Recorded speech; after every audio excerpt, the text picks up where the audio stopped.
Ela marcou a minha vida. Deus abençoe. Deus abençoe. Jaqueline também esteve em contato comigo. Na correria eu não consegui mandar algumas coisas para ela, enfim. Mas eu acredito que Deus tem algo especial às nossas vidas nessa tarde. Amém? Nós não viemos aqui à toa, você não veio aqui à toa. Menina de Deus, você será, a partir desse dia, alguém muito melhor do que você entrou, de como você entrou aqui. Porque quando a gente entra na presença de Deus, quando nós ouvimos a voz de Deus, nós não temos outra alternativa a não ser sairmos transformadas, renovadas, restauradas e revigoradas pelo poder do Espírito de Deus. Quantos acreditam assim, amém? Glória a Deus. Você acredita que o Espírito Santo de Deus está fazendo uma obra grandiosa na sua vida, no seu interior? Amém? Então eu quero que você te convidar a repetir comigo nessa tarde. Eu não vou desistir de obedecer a palavra de Deus. Repita mais uma vez. Eu não vou desistir de cumprir o chamado de Deus. E eu quero ler com você Salmo de número 119. Abra comigo. Salmo de número 119, no versículo 9, 10 e 11. Salmo de número 119, versículo 9, 10 e 11. O tema desse é congresso ou conferência? Como é que eu posso chamar? Congresso. Conferência. Enfim, desse encontro, né? Vamos dizer assim. Desse encontro de meninas de Deus. É obedecer. Eu vou obedecer. Um dos mais confrontos, dos conflitos de todo ser humano, não só de mulheres como de homens, é de obedecer a palavra de Deus. Porque vamos conversar, gente. Eu quero assim... Eu preparei coisas até que não vai dar tempo de falar aqui. Porque a gente precisa ter um cronômetro aí de um período para vocês conseguirem ouvir e receber tudo. Eu vou contar um pouquinho do meu testemunho e quero falar um pouquinho da palavra também. Mas eu quero falar com vocês como se fosse uma conversa, porque a gente está aqui entre meninas, a gente pode falar. Tem alguma menina aqui? Não tem, né? Só estou vendo 2 ali atrás. E a gente está entre meninas e a gente pode conversar e falar coisas que talvez a gente não falaria para outras pessoas ou ouviria em outros lugares. E eu quero conversar com vocês. Não é fácil obedecer a palavra de Deus. Alguém aqui discorda disso que eu estou falando? É uma conversa, pode levantar a mão, não, eu discordo. É muito fácil seguir os preceitos de Deus.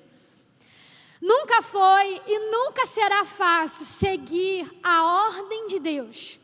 Seguir os passos que Ele nos propõe e seguir aquilo que Ele tem para a nossa vida. Eu quero ler com você Salmo de número 119, amém? Todo mundo encontrou? Amém. Com que purificará o jovem o seu caminho? Ou, em outras versões, como purificará o jovem o seu caminho? Observando conforme a sua palavra. Versículo 10. Com todo o meu coração te busquei. Não me deixes desviar dos teus mandamentos. Escondi a tua palavra no meu coração para não pecar contra ti. Versículo 9, novamente. Como purificará o jovem o seu caminho? Observando-o conforme a sua palavra. Versículo 11. Eu escondi a sua palavra no meu coração para não pecar contra ti. Esse é um salmo maior de todos os outros. É o maior salmo. Ele tem 176 versículos ao todo. E os estudos, né, da Bíblia vão dizer, não vão reconhecer, na verdade, o autor. É um autor desconhecido. Alguns dizem que é Davi. Alguns dizem que é Moisés. Alguns dizem que é Daniel. Mas independente de quem seja, esse salmo, a profundidade desse salmo, aliás, quem leu todo o livro de Salmo vai entender como é visceral. Quando eu digo visceral, é que tem a ver com alma, com o interior. O como é visceral todo o livro de Salmos. Ele vai dizendo, a pessoa que escreve, o autor que escreve, que não necessariamente é Davi, ele vai descrever durante todo o Salmo a grandiosidade dos sentimentos e a vulnerabilidade dos sentimentos da pessoa que está escrevendo. é de fato, diante daquilo que está escrito, uma pessoa que viveu muitas dificuldades. Quem escreve o livro de Salmos é uma pessoa que viveu muitas dificuldades dentro de si, na alma, no seu intelecto, no seu coração. E não é diferente, né, gente, de toda a história da humanidade e de tudo aquilo que a gente vive, principalmente hoje, principalmente nós, mulheres. Porque, de uma forma física, fisiológica, como eu posso dizer melhor, fisiológica, a mulher, ela é criada, ela já foi criada. Nós aí fora somos chamadas de o sexo mais frágil, aquelas que são mais sensíveis, não por ser a parte mais fraca. Isso a sociedade que inventou, foi isso que os homens inventaram ou que outras pessoas inventaram. Mas, de fato, nós, mulheres, temos uma capacidade de sentir diferente dos homens. E, por isso, nós acabamos vivendo coisas como os homens, mas sentindo mais e sendo mais afetados. A Bíblia vai dizer que esse salmista, o autor desse salmo, chega até esse ponto da vida e ele, diante de uma explicação da sua vulnerabilidade, ele vai dizer: como é que pode um jovem conseguir conservar e purificar o seu próprio caminho? Por que ele não diz como é possível alguém que é idoso, alguém que já está numa idade um pouco mais avançada? É porque já naquele tempo já existia uma condição, um pensamento já real, estruturado de que a fase da juventude é uma fase muito mais complicada de se obedecer e de se manter puro em meio à estrutura em que está em volta. O salmista vai entender o quanto é difícil obedecer. O salmista vai entender e vai se questionar como é possível alguém se manter puro, se manter distante daquilo que o meio lhe impõe. Mas ele mesmo responde. Ele mesmo responde porque a pessoa que havia escrito esse salmo, ela havia passado por experiências e tinha aprendido uma coisa. Ela passou por essa experiência e aprendeu. Só tem uma forma de conseguir purificar o seu próprio caminho, observando o seu caminho e a sua trajetória diante da palavra de Deus, observando segundo a palavra de Deus. Mas o que é que significa observar segundo a palavra de Deus? Observar segundo a palavra de Deus é também colocar de lado aquilo que a gente mais deseja que aconteça com a gente no momento em que a gente deseja que aconteça. Doença do século, ansiedade, depressão. Isso tem atingido os nossos dias, os nossos corações e as nossas mentes. Eu queria falar muito mais aqui, e aí eu já começo a entrar um pouco no meu testemunho com relação a essa questão de observar a palavra de Deus. O salmista vai entender que ele precisava observar a palavra de Deus para que ele pudesse se manter puro. E ele também no versículo 11, ele vai dizer que escondeu a palavra do Senhor no coração dele para que ele não pudesse pecar contra Deus. Obedecer significa também lidar com desaprovações, rejeição e perseguições. Observar o nosso caminho e a nossa trajetória diante da palavra de Deus significa também saber lidar com rejeição. Eu quero começar a tocar num assunto aqui um pouco delicado, que talvez precisássemos de um pouco mais de tempo para falar, mas eu quero fazer uma pergunta que eu quero que você analise aí dentro de você, da sua alma, do seu coração, da sua mente. Como você lida com a rejeição? Como você lida hoje no seu trabalho, na sua faculdade, na sua escola, com o seu namorado, com a sua família, aonde você, todos os ambientes que você frequenta hoje. Como é que você tem lidado com as desaprovações, com as rejeições e com as perseguições? E principalmente com as pressões que você recebe 24 horas por dia. Eu venho de uma história um pouco complicada, que eu demorei um tempo para entender que Deus não queria que eu sofresse, mas que todas as coisas cooperariam para o bem. Resumindo, eu nasci num lar cristão, minha mãe está aqui, eu esqueci de falar da minha mãe, meu Deus, me perdoa. Eu quero agradecer a Deus pela vida da minha mãe, agora que eu lembrei. Obrigada, mãe, por você me acompanhar. Eu nasci em lar cristão e cresci ouvindo da palavra de Deus, não. Só que eu já quero começar a dizer que não importa se você está aqui e cresceu com papai e mamãe carregando você, dando a mãozinha para trazer para casa. Eu quero liberar uma palavra de Deus sobre a tua vida e dizer, você precisa ter a sua própria experiência com a pessoa do Espírito Santo de Deus. Você precisa sair desse lugar entendendo que a tua experiência ninguém vai roubar. A tua experiência ninguém pode tirar. Olha, muita coisa hoje pode ser tirada.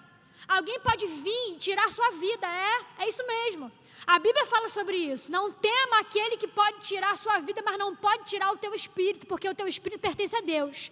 Aquilo que você vive dentro de você, na sua alma, ninguém vai poder roubar. Então, em nome de Jesus, receba essa palavra nessa tarde e entenda que você precisa ter uma experiência pessoal com o Espírito Santo de Deus.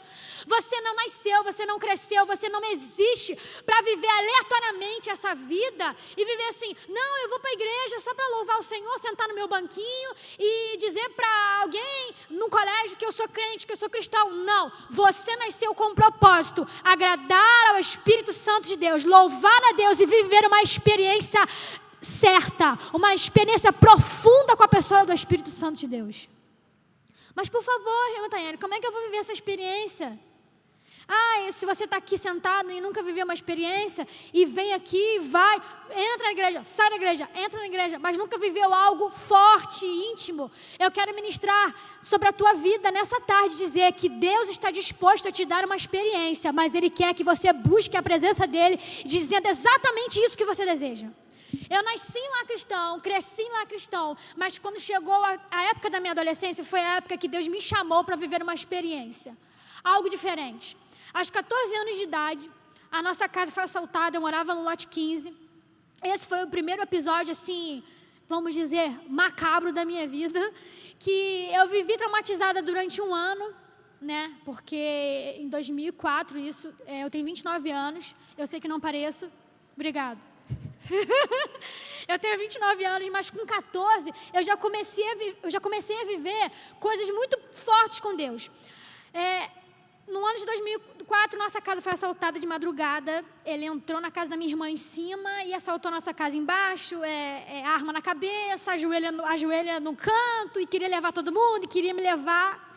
E vocês imaginam, eu vivi o próximo ano da minha vida completamente traumatizada, sem conseguir dormir, achando que todo mundo na rua era o cara que tinha entrado lá em casa, era o cara que tinha assaltado a nossa casa. De verdade, na época eu não tinha estrutura e pensava em procurar ajuda de alguém para saber, enfim, isso me traumatizou e me fez uma pessoa, dali para frente, começar, né, a ser uma adolescente medrosa. Sabe aquela pessoa medrosa que tinha medo de tudo? Eu tinha medo de tudo, porque a gente vive coisas aqui do lado de fora que nos atingem do lado de dentro, só que a gente não tem noção disso. Até que a gente começa a ter crise de ansiedade, como eu tive, a passar por crise de depressão e entender que tudo que a gente viveu no pacote atingiu nosso interior. E aí vai escutando. Um ano depois, a nossa casa foi assaltada novamente de madrugada. Só que dessa vez um pouco pior. Entraram na nossa casa, a gente não consegue explicar essa situação até hoje, quem foi, como foi. Da primeira vez foi um cara, da segunda vez foram dois. E da segunda vez, ele entrou pelo banheiro, o meu quarto era a primeira porta, de frente para o banheiro, ele já entrou no meu quarto e abusou sexualmente de mim. O abuso sexual que eu vivi, ele não comprometeu a minha virgindade. Todos entendem o que eu digo? Amém? O abuso sexual que eu vivi não comprometeu a minha virgindade, porém, me traumatizou a ponto de eu viver os próximos meses com medo, com mais medo do que eu já havia vivido no ano anterior. Eu me lembro que, dias depois do acontecido, eu não conseguia ser tocada por ninguém. Eu tinha nervoso, eu não conseguia... qualquer pessoa que fosse me chamar Tayane e tocasse em mim, eu já me arrepiava da cabeça aos pés, eu ficava assim, agoniada, eu ficava nervosa. E aí eu comecei, na época, a tratar até com a psicóloga filha da pastora lá, que eu congregava na Batista de Lote 15. Só que eu não prossegui com esse tratamento psicológico. E eu me lembro que foi um dos momentos piores na minha vida, porque quem passa por abuso sexual, só quem passa por abuso sexual de verdade vai entender o quão difícil é viver internamente, interiormente, aquilo que o abuso sexual faz com a gente. Além de muitas outras coisas, ele nos faz vivermos aprisionados à vergonha. A psicologia vai explicar que o abuso sexual, ele causa isso à vítima, né? Vamos dizer assim. Eu vivia aprisionada à vergonha, eu tinha vergonha de tudo, eu tinha medo, inclusive porque eu não queria que ninguém soubesse. Porque você imagina, eu me lembro que na época eu não entendia muito bem sobre essa questão sexual e tal, eu ouvia dizer algumas coisas, só que eu não estudava, nem procurava saber sobre isso. Porque eu fui criada lá cristão, então você não tem aquela malícia, aquela maldade. Eu achei que eu estava grávida.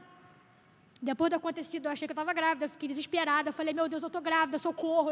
E no outro dia eu fui aquele fuzuê, eu fui na médica, e eu achava... E assim, eu queria que ninguém soubesse, eu não queria que ninguém soubesse. Só que vazou para minha família, que morava perto, e eu me vi... Eu acho que muita coisa que eu estou falando aqui, minha mãe nem sabe assim muito. Nem deu tempo. Ficou todo mundo desesperado dentro de casa, porque ninguém sabia também o que ele tinha feito comigo. Eu não conseguia explicar direito, porque eu era muito menininha, muito bobinha, e eu não conseguia explicar direito, eu só falei mais ou menos o que ele fez comigo, mas ninguém sabia de nada. O meu pai, por sua vez, eu percebi que a minha família foi completamente atingida espiritualmente, porque o meu pai ficou tão revoltado, que você imagina, um homem, como chefe de família, um homem da casa, ver alguém entrando na sua casa e não poder fazer nada, não ter nada, não ter recurso, mexeu com a filha dele, e ele ninguém podia fazer nada. Foi um período que a minha família se abalou, principalmente meu pai, se abalou espiritualmente. E foi um momento da minha vida que Deus, e eu me emociono em falar isso, que Deus me chamou no meu quarto e disse, você será a coluna da sua casa a partir de hoje. A coluna espiritual, sim. Eu, com 14 anos de idade, com 15 anos de idade, precisei ser uma coluna espiritual dentro da minha casa. Não é que os meus pais abandonaram a Deus, mas a fé deles foram enfraquecida pelo acontecido. Sim. Eu me lembro que eu não queria que os meus tios soubessem o que houve comigo, mas eu me lembro que todo mundo soube, e eu fiquei com uma vergonha, assim, absurda. Porque até você explicar que você não perdeu a virgindade, quem é que vai acreditar em você? Para mim, todo mundo me olhava como tadinha. Eu me lembro uma prima minha que me disse assim, nossa, eu fiquei sabendo disso, eu fiquei muito, muito triste, porque logo a Tayane, eu me lembro as palavras dela ecoaram na minha cabeça, porque eu era uma pessoa totalmente dedicada à igreja, totalmente dedicada a Deus, desde que eu me entendo de rata, de pequenininha, eu era chamada de rata de igreja, porque eu sempre fui dedicada às coisas de Deus. Você estava lá na dança, no teatro, cantando, fazendo tudo. Logo você. E aí, durante muito tempo, essas palavras ecoaram dentro de mim. E eu fiquei com aquilo na cabeça, e eu me lembrava do Salmo, e que Davi diz, os meus inimigos dizem, aonde está o teu Deus? Deus me havia colocado nessa situação para que eu vivesse essa vergonha, só que isso não parou por aí. Depois disso tudo, eu não me lembro muito bem se foi 1 ano depois ou se foi 6 meses depois, mas foi basicamente nesse período. Eu descobri que eu fui diagnosticada com o lúpus eritematoso sistêmico. É uma doença crônica que não tem cura para medicina. E isso foi meses depois. Em termos médicos, né, provavelmente o lúpus tenha sido despertado, essa doença tenha sido despertada dentro de mim exatamente pelo estresse traumático do acontecido, do abuso sexual. Porque é uma doença que a medicina não explica como ela aparece. é uma doença que surge, eles dizem como causa predisposição genética, que tem a ver com a genética, ou um estresse muito grande. Então, assim, como eu vivi algo que não foi naquele tempo cuidado, não foi tratado, isso despertou essa doença em mim. E eu vivi muito tempo presa a dores. Os sintomas dessa doença são dores, uma doença reumatológica. Ela atinge os ossos e as juntas da pessoa. Eu não conseguia levantar do sofá direito. E na fase de tratamento, eu sentia muitas dores no corpo, muitas mesmo. Eu tive uma mancha, a mancha na pele característica, que eles chamam asa de borboleta, que é uma mancha aqui no rosto, no couro cabeludo, dentro da orelha, e algumas partes aqui. E que é uma mancha muito forte, que parece que alguém queimou aqui e puxou a pele. É uma doença, assim, uma doença que deixa essas manchas, porque ela também acomete a parte epidérmica da pessoa, que é a pele. Além disso, na fase de tratamento, por causa dos corticoides, de remédio, de começar com 40 miligramas de corticoide, o meu cabelo começou a cair, porque é uma doença que cai o cabelo também. Caiu uns 80% do meu cabelo, ficou aquelas penugem assim, bem pouquinho o cabelo. E eu fiquei muito inchada por causa da dosagem de corticoide. Ou seja, o meu cabelo era... Eu vou falar aqui porque vocês são mulheres, vocês vão me entender. O meu cabelo era aqui na cintura, muito mais cheio do que ele é hoje. Eu era basicamente desse peso que eu estou hoje. E, de repente, depois disso tudo que eu passei, desses traumas de abuso sexual, do assalto, eu me vejo com a minha autoestima sendo enredada, porque eu não era mais a mesma pessoa. Eu vi as pessoas olhando para mim assim, ó. Sabe quando você percebe que a pessoa está assustada? Eu tinha que lidar com meus problemas, com a minha questão de autoestima, porque eu me olhava no espelho, eu não me achava mais bonita, fase de adolescência, né, gente? Eu tinha 15 anos, 15 ou 16. E eu tinha que olhar a minha líder, olhando para mim assim, desesperada, porque de boca aberta. Porque a minha mãe desesperada também. Porque a mãe, você imagina, né? Como é que a mãe fica na hora dessa? Eu acho que as pessoas achavam que eu tinha câncer. Enfim, eu não tenho mais tempo para falar. Eu resumi o meu testemunho para vocês. E eu quero dizer aqui, com relação... A mensagem principal que eu quero deixar para vocês aqui é a seguinte: não desistam de obedecer à voz de Deus. Por quê? A vida, ela não é e nunca será fácil. Jesus nos disse que vocês vão ter aflições, muitas aflições. O salmista, no Salmo de número 34, vai dizer, muitas, presta atenção aqui, gente, muitas são as aflições do justo, mas o Senhor o livra de todas. Eu vou dizer algo a vocês, sempre valeu a pena e sempre valerá a pena servir a Jesus, ao Espírito Santo de Deus. Aí você me perguntar, mas Tayane, como é que você passou por isso tudo e como é que você está aí? Porque o meu Deus sempre foi e sempre será a minha força. O mundo vai dizer para você, como disse para mim, durante muito tempo eu vivi oprimida com a mentira do diabo, dizendo que Deus não queria que eu vivesse bem, que Ele queria apenas que eu sofresse, porque Deus só queria que eu sofresse de sofrimento, porque tudo que acontecia na minha vida era coisa ruim. Né? E aí eu comecei a ter crise de ansiedade por conta disso, depressão e várias outras coisas que eu não tenho tempo para dizer aqui. Mas eu quero dizer para você que obedecer significa lidar com contrariedades, dificuldades, desaprovações, rejeição e ainda assim escolher servir a Deus. Ainda assim ser fiel à palavra de Deus. Ainda assim cumprir os propósitos de Deus. Eu quero dizer para você... Como José aprendeu lá no início de Gênesis, a Bíblia vai dizer, quando os irmãos de José, e assim eu termino aqui, quando os irmãos de José chegaram para ele para dizer, você nos perdoa pelo que nós te fizemos. José vira para ele e diz, vocês bem tentaram mal contra mim, mas Deus o tornou em benefício para que tudo que fosse realizado aqui fosse olhado e fosse visto por todas as pessoas que estão aqui, e essas pessoas fossem beneficiadas pelo meu propósito, pelo meu governo, como hoje são. Eu quero dizer a você que todo mal da sua vida se tornará em benefício. Vale a pena obedecer, vale a pena seguir o caminho de Deus. Eu quero dizer a você, menina, não ceda à pressão do mundo quando te diz que você tem que perder a sua virgindade. Eu já tive que lidar com muitas situações onde eu fui ridicularizada por ainda ser virgem, ter a idade que eu tenho, não ser casada e ser virgem. Eu quero dizer a você, não abra a mão da sua virgindade. E você que não é virgem mais, a pessoa do Espírito Santo de Deus tem pureza para a tua alma, para a tua vida, para a tua mente. Não deixe de lado o preceito do Senhor. Eu quero dizer a você que Deus não é como nossos pais, como os nossos líderes, como os nossos professores, que impõem alguma regra, alguma coisa, para poder ver se aquilo vai dar certo, para poder testar se aquilo ali vai dar certo. Não, Ele é o Criador de todas as coisas, Ele é o começo, Ele é o fim.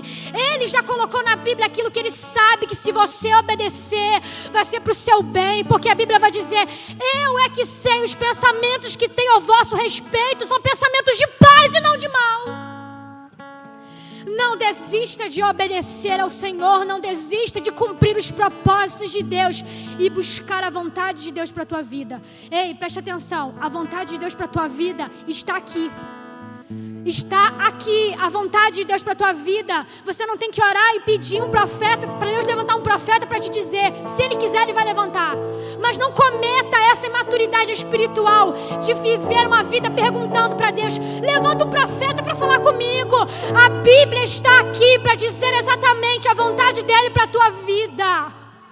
Você pode sair daqui sendo uma menina como você nunca foi, se você se atentar nessa tarde que a vontade de Deus é boa, perfeita e agradável, e que você pode conhecer essa vontade todos os dias da sua vida.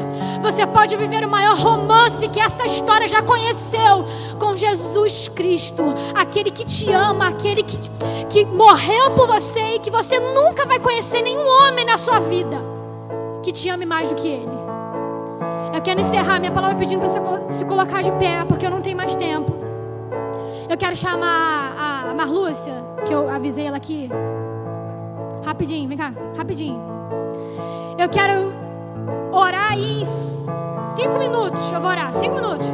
5 minutos eu vou orar. A gente tem 5 minutos. Enquanto a gente vai orar aqui, a Marlúcia vai me ajudar a cantar. E eu quero convidar você, menina, desse primeiro grupo aqui, que tem vivido uma dificuldade, diante de Deus, que não tem experiência, que você se considera uma menina que, poxa, eu fui criada na igreja, mas ainda não tenho uma experiência com Deus. Esse é o primeiro convite que eu tenho a fazer. Você que deseja ter uma experiência real com Deus, que você ainda não conhece o Espírito Santo de Deus como você gostaria de conhecer, eu quero te convidar a vir até aqui na frente, porque eu quero orar por você. O segundo convite que eu tenho nessa tarde é: você que tem dificuldades com crise de ansiedade, depressão e rejeição, complexo de inferioridade, vem até aqui à frente, porque eu quero orar por você. Eu sou uma sobrevivente disso e eu quero dizer a você: a depressão não vai te matar, a crise de ansiedade não vai te matar, porque o Espírito Santo de Deus, Ele cura, Ele restaura e Ele vai curar a sua alma. Pode vir, pode vir, pode vir. Você que sofre com depressão, crise de ansiedade, e você que quer uma experiência com a pessoa do Espírito Santo de Deus, vem até aqui à frente.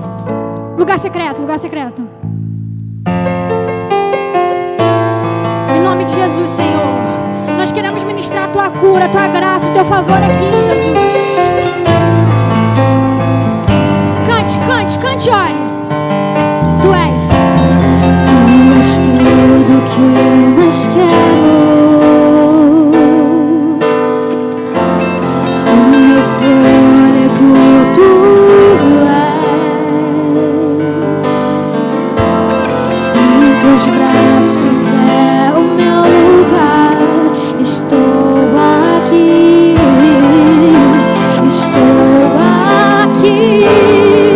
Com a sua alma, com a sua alma. Pai, eu amo sua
de Deus ecoou aqui nessa tarde? Quantos puderam ouvir a voz de Deus aqui nessa tarde? Amém? Glória a Deus. Feche seus olhos, eu quero orar por você. Espírito Santo de Deus, eu vejo meninas aqui diante de Ti nessa tarde, clamando a Ti por cura na alma, por cura, Senhor. Em nome de Jesus eu quero ministrar a Tua cura. Cura, Espírito Santo de Deus, cura a alma. Cura, Senhor, o coração, as feridas. Eu não sei o que cada uma aqui viveu, mas eu tenho certeza que o Senhor é que cura, o Senhor restaura, o Senhor liberta da crise de ansiedade, da depressão. O Senhor faz com que a mente de cada uma delas possa ser resistente a qualquer influência da sociedade. Em nome de Jesus, Pai, eu quero ministrar e profetizar sobre cada vida aqui. Adolescente, você será uma referência para o seu tempo. Você será uma referência por onde você andar. Você será uma referência por onde você for. Você não será reconhecida pelo seu corpo. Você não será reconhecida pela tua beleza. Você será vista pelo poder do Espírito Santo de Deus sobre a tua vida. Esse mundo está carente de pessoas que são cheias do Espírito Santo de Deus. Esse mundo está carente de vida, vida do Espírito de Deus. Receba a vida do Espírito de Deus. Receba a vida do Espírito de Deus.